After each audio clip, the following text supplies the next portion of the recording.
Hey guys, welcome to Final Cut Bits. I'm Colin. In this short tutorial, I want to explain a little bit about adding footage to the timeline, okay?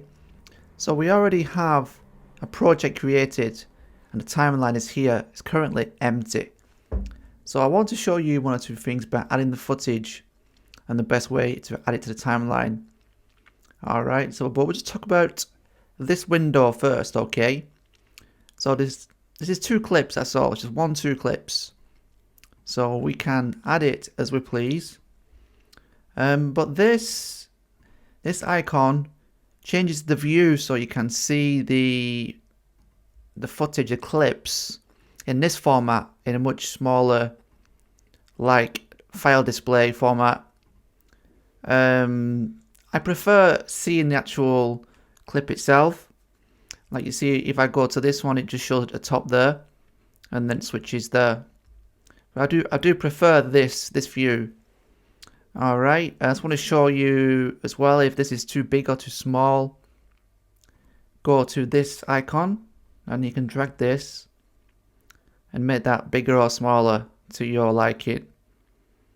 All right, sometimes it starts like this by default if you're too small. So we'll just put it like that and close that. Right, what I use the most common to add footage to the timeline is, you can use these, but I'm not going to really go into that.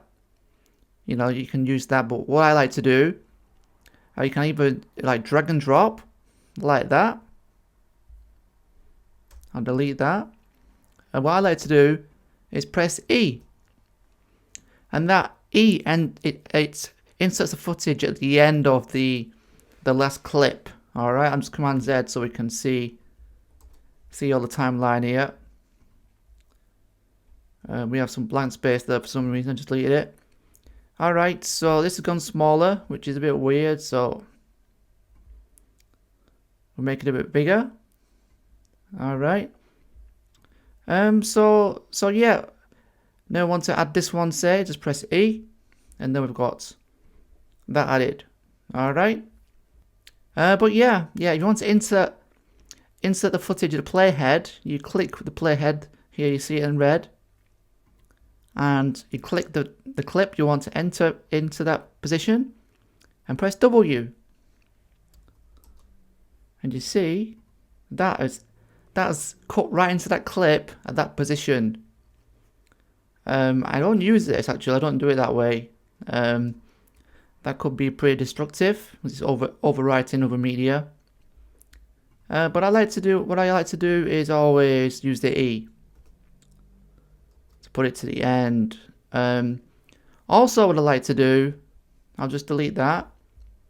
I'll change view to this view. And what you can do is you can select a certain portion of the clip. So you can see the playhead is on this small display now.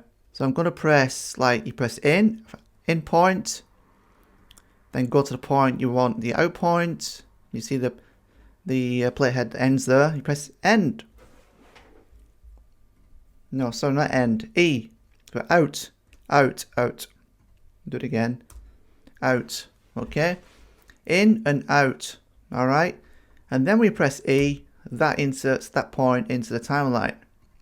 So, yep, we'll just do that again. So, yeah, you can position it anywhere. In point, that out point, and then E. And just say we want this, we'll put in point there, out point there, and E. And that's it. I think that's everything I wanted to explain about this tutorial. It's fairly simple, but you may learn one or two things. Thanks so much for listening, and if you've subscribed, I want to say a big thank you. It means so much. I really appreciate it. And if you haven't subscribed, please consider it, you know, if you find these tutorials useful. Until next time, I will say peace.